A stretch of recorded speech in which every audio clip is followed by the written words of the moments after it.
Cage Fury 129 goes down this week, February 9th on UFC Fight Pass. And on the card, CJ LaFragola. CJ, how we doing, man? Happy fight week. Ooh, here we go, man. We're getting there. One thing left to do is I always say beat the scale and then get in there and let's lock us in and let's have some fun. The hard part's beating the scale. Then we get to have some fun on Friday. Exactly, bro. Exactly. And first fight of 2024. I guess, like, how good's it feel to be back at home in front of all your fans? Like, it's going to be a good night, man. Yeah, I already got the. I know our boys aren't playing in the Super Bowl Sunday, but I got the Kelly Green on. Go Believe Birds. it or not, I made my fight kit Kelly Green because we're back in Philly, so repping the brand, of course. Even if they're not in the Super Bowl, we always rep, we always ride for our boys. Yeah, it's gonna be awesome just come back home. I mean, the last fight, I'm not that I didn't fight. I mean, I fought well. I just I ended up not performing to my capabilities in my opinion, and it's nice to be back home. But that trip going down to Tampa was a difficult thing, but it's a learning experience that you got to do if you want to be great in this sport. You're gonna have to travel, obviously, but hey, take advantage of being at home when you can. And I saw an opportunity pop up. We came, CFFC was coming back to Philly, and I'm like, that's a no-brainer, man. That's the backyard. I'm gonna cut weight up the street here I'm at the Piazza. I'm in Northern Liberties. I'm gonna cut weight here, and then I'm gonna step on the scale, come back to my apartment, relax, go right back to fight night. So it's like no hotel for me. I'm in my own bed, and that's always been my mantra since like high school. When we wrestled states back in the day, home bed advantage because South Jersey was always where the states was. States were in Atlantic City. I live in South Jersey, so like I was able to sleep at home, and I felt like that's always the ultimate advantage. So anytime you can sleep in your own bed and compete the same time is that's a win-win. And then, like, who on the card are you homies with? Because I know you're tight with a bunch of people in the area. So, and like the Dante guys aren't on this card. So, you sharing the card with anyone you're tight with? Yeah, so I've trained alongside a lot of the guys. Manny's a good friend of mine. Yeah. We sparred a lot. It's actually funny. They offered us to fight one time. Like, hey, Manny's my boy, man. Maybe a title fight or something. Like Right. we that's not how we roll. We're teammates. That's a even though we're not necessarily the same gym, or we're basically virtually teammates. The way we look at it. Yeah. And then Miles is still. I think he's still on the card. Miles Lee. And then also I've trained with Dawkins and Sean, so that the title fight that night, and that's going to be an awesome fight.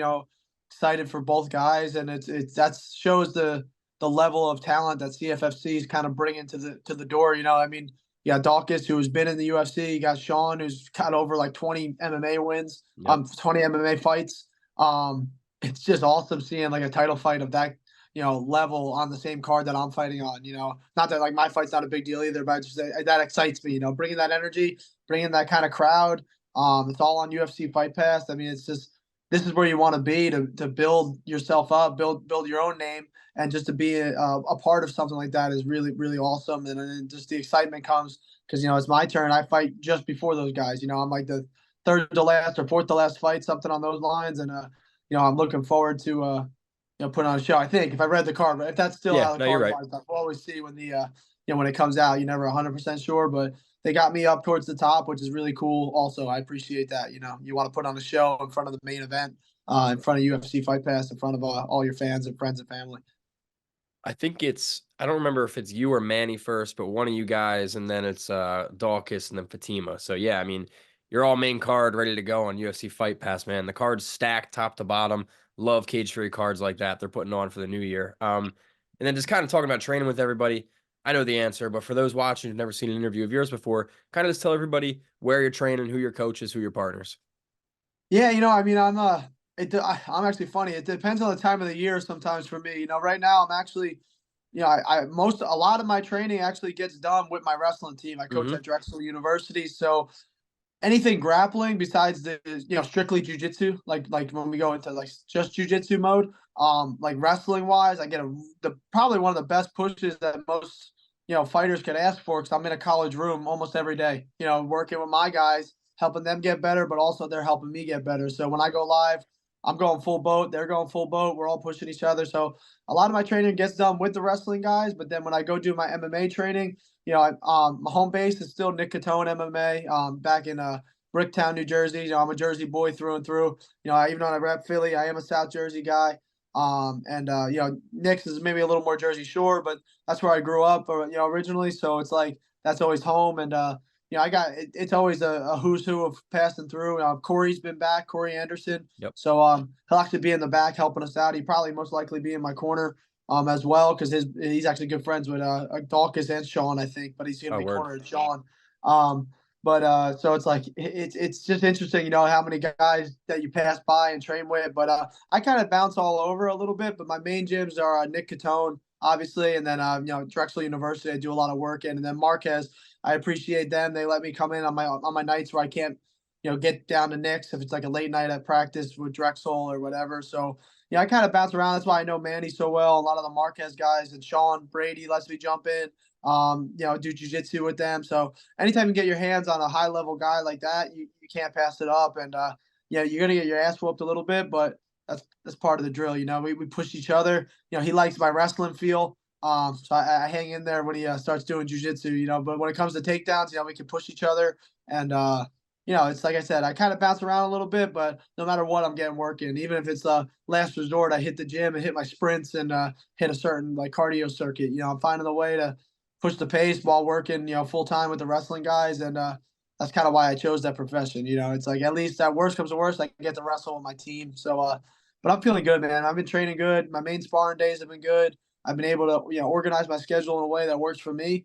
And, like I said, this is the hard week 'cause you got to make the weight. But besides that, man, I've been feeling really good. Energy wise has been high. Even now, it's been high. Hitting the cardio, like cutting that last, week of the coming up to the fight. I'm just feeling great.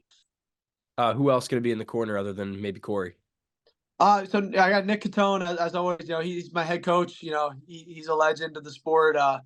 I love having Nick there. He keeps me calm. That's a good thing about Nick. Like he's an intense guy. When you talk to him, sometimes like people are a little intimidated, but deep down, he's a common dude. When he's in your corner, he has full confidence in you, and that's the kind of thing I look for in a coach. And also, Jess Pugh has been in my corner for a while. He's been around the game a while. He's more of a regional fighter. He actually still he's just been a motivator for me. He's been one of our main partners. He's been training at Nick Catone's forever, and just like a OG guy in the gym. And he's just an energy guy. He's a good partner to warm up with in the back, and he always gets the music going in the back. He brings like a speaker playing like all kinds of stuff, like Rage Against the Machine kind of music. We play like Linkin Park. So if you're in the back here in Linkin Park, Rage Against the Machine, or like AC/DC, it's probably Jess playing the speaker. But hey, man, I hope it gets the other people going as much as it gets me going. He's a great asset to have in the corner. And sometimes you need a variety of guys, whether it's technique, whether it's motivator, whether it's just having a good brother, a good teammate in the corner. That's all it's about. At the end of the day, you're in the cage alone, but you need those support staff to keep you going. And then before I ask you about this coming fight, which is why people are watching, what we all really want to know, I do want to ask, not to harp on it, but I do want to ask about last time out, coming off of your first professional loss. Don't really need to talk about the fight. If you want to watch it, you guys can. It's available on YouTube and all that. But it was a great performance until it wasn't. And then you have to hang on that since October. So I guess my question is like, how motivated are you? How hungry are you? Because I know you personally, man. Like I know you get very motivated and hungry, and you're like not okay with that. So it's been a while. So like, how ready are you to step back in there? Yeah, I mean, I actually was hoping to try to, push for that December card back then. 'Cause like you said, like it stinks when it's not like a wrestling, like in college wrestling, we had 3 matches this weekend, right? Our kids Right. got 3 opportunities to step on the mat and compete. If you lost your first one, you had 2 chances the same weekend to fix your mistakes and work on things and whatever. So that's what's, so unique about this sport. It's not like you can turn around tomorrow and have another fight. So like exactly like you said, it's been hard trying to sit on it a little bit, but it definitely gives you time to unpack a lot of things and maybe work on some stuff that you maybe didn't realize you were, having trouble with. Not even having Mhm. trouble with, but work on some things that you might have made a mistake in. And it's definitely difficult at the end of the day, though. Waiting on that. Like I said, I wish I could have fought in December just to like get the ball back rolling. Right? It's almost like one of those things. Once you get in motion, you want to either keep going or once you stop, it kind of makes it difficult. So I've been thinking about it a lot, but I've been trying to just like you said, use it as fuel in the fire, but try not to let it like be like something that defines me. It's like, this is just the next fight. Like you got to try not to put too much pressure on yourself saying, oh man, I'm coming off a loss here and there. It's like, at the end of the day, every fight's a new opportunity Mhm. to, push yourself, to test your skills. And I'm trying my best to kind of keep it in that mindset as opposed to, oh man, I got caught in this one, But that's what with MMA, man. At the end of the day, it's such a crazy sport, man. People, you could be winning the whole fight and get caught. I've seen that happen. So it's like it's one of those sports you got to go into the every day and just give 110%, and hopefully good things for the most part, good things will happen if you give that full effort. But like I was saying, it's like it's such a crazy sport. Anything can happen on any day, so you just got to bring it every time you step in there, and you can't take anybody for granted. Can't take anybody lightly. Can't take anybody or overlook somebody or whatever, or even look at somebody that's think they're better than you or whatever. Anybody can win on any day in an MMA fight, and so it's like I try to take that energy into every fight more than like, dang, I just lost this last fight. Um, I gotta do this crazy. I don't have to do anything out of the box. The next step is just get your hand raised, right? You can get a finish or something, great. That's icing on the cake. But at the end of the day, you want to just get in there, show that you corrected the things that maybe you made a mistake on, and then you just want to just hustle and give 100% effort. And if you do that, I think really good things happen. Well, the wait is over. You get to return this Friday, finally, man. Very excited to be there in person and watch it go down. You're taking on Ernesto Zarate. I think that's how you say his last name. It's a cool last name. But what are your thoughts on him? What have you seen from him so far? I mean, I like a lot of these fights. It's when you get to this like the level. I mean, like sometimes the information is not crazy, abundant. I mean, obviously, I think they know what I'm gonna try to do. But like I've been talking with some other people, is like I'm looking to show that I'm more than that. I'm a mixed martial artist as opposed to like maybe a one or two dimensional guy. So I think I'm really looking forward to try to open up a little bit more in this fight and really trust some of the things I've been working on. Not that I don't trust my skills. Obviously, I always trust what I train, and I work with a really high level group of guys. But I want to really just show that I'm a well rounded mixed martial artist in this fight, and I think I got a great opportunity to do that on Friday. And like any opponent, like I said, any opponent's tough, and I got to give every guy the same effort, the same preparation, and the same 100% mentality. This guy's gonna come in there like anybody and try to take the win from me as well. So it's like I got to go in there and just take what I believe, I worked for and earned. So I got to go in there and just give 100%. I really believe if I do that and give my full effort, foot on the pedal the whole time, I think good things will happen. And I feel like in my heart of heart, I'll come out with my hand raised if I just do what I know I'm capable of. And then you touched on not wanting to be, one or two dimensional, and obviously major wrestling background for yourself. So that being said, you're saying you want to keep this one standing a little bit and test the feet out on the waters. Like, I'm not looking for you to give away the game plan, but just dive into kind of how you think your two styles are going to clash in there. I guess like what I'm saying is just I want to just be more complete. Not that I haven't been. Honestly, I feel like in Right. my last fight, obviously I went to takedowns a little bit because of I got faced a little adversity in the last fight. So that's how that first round kind of even got there. But like I think I've been turning a little bit of a corner in training where it's like maybe I'll trust my stand up a little more than I've done in the past. Like in my first MMA fight to now, I go back and even watch like sparring tapes and they're like, man, I don't even know what I'm doing back then. Right. But like so like back then, like first fight, which was back at 2300 Arena, my amateur debut. Was, kid threw a kick, caught it, takedown. I'm like, I'm good. And then I ended up doing takedown, takedown, takedown. That was the fight. It's like that's the first fight. But now every fight, I just try to add a little bit more to the arsenal. Try to fine tune what I need to work on in terms of making it to the next level. I mean, this is already in my eyes the next level. I think CFFC does a great job, and Oh it yeah. puts on shows and it's a promotion that if you're gonna make that step, this is the one you got to be in. But I think ultimately, if you want to be a fighter, you got to just keep working on a bunch of skills. And like I said, I'm not giving away too many things in the game plan in theory, but it's just like I'm just looking to open up more. Like like even in my last amateur fight. Like I started throwing more combos in my fight. That was the most punches I probably threw in a fight. But it's like like that kind of thing. It's just like trust my skills I've been working on. I've been working on all these skills. Now it's like now we gotta just portray it into the live situation. Not that we don't do it in sparring, but into like a real fight, which I believe I have the more than capable of doing so, and I look forward to using this as an opportunity to do it. And then, assuming everything stays healthy here, everything goes well. What's next for you, man? Like, how many fights do you want to get in this year? When's your ideal return? I mean, I'm looking. I mean, the biggest thing for me is finding stuff that fits with the like this. Actually, the only reason I was able to excuse me is to take this fight is if in Philadelphia. If it was anywhere else, I wouldn't have been able to make it work with my schedule with Drexel and everything. Yeah. But we communicated, me and my head coach Matt Azevedo at Drexel. We communicated this, and we made the logistics kind of work out for this one. But my next one, what's nice is the summer kind of opens up a little bit. So after NCAA's in March, we're pretty much not done. Like we still train for freestyle, different style, the Olympic style of wrestling. Mhm. But yeah, I'm looking to fight, at least 3 times, if not, more. Obviously, you want to get 3 or 4 in a year, I think, if you want to really pursue this. Especially like, obviously once you get to the high levels, if you do like 3 or even 2, if you're like a title contender, that's a little different. But where I'm at right now, I'm looking to, probably do like 3 or 4, making this the first one of the year. And, it's a good start. If this is the first one in February, you got, a good 10 months to really get in 2 or 3 more. So I think, I know they come back to Atlantic City, and that might be a little close after nationals. I mean, who knows if the right matchup comes up? I try to squeeze it in. I'm crazy, but definitely in the summer I'd be back. Would be the latest I would have to, in my mind. If not earlier than the summer. I don't know what the the cards look like and all that. Obviously, we have to make sure opponents and everything lines up right. But do this fight.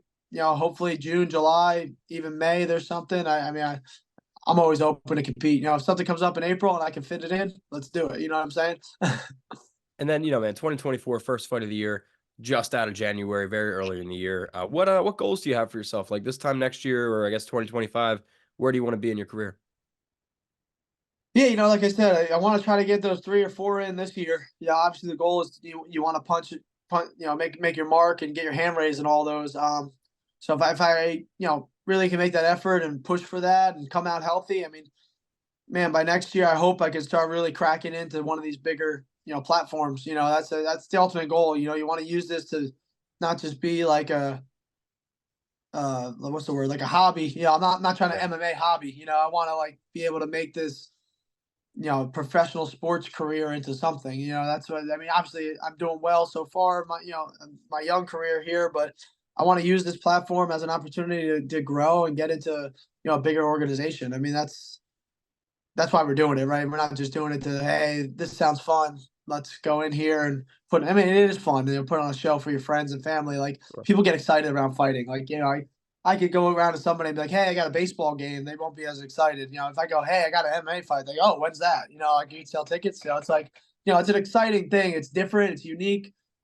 Takes a lot of, time and effort to do. So that's why not everybody does it. Anybody who steps in that cage is, a dog just for getting in there, because you have to have some courage to even do that in the first place. So, obviously I want to use this as an opportunity to, get to that next level, whether that be like a contender series opportunity eventually. I mean, that's definitely something I'd be interested in.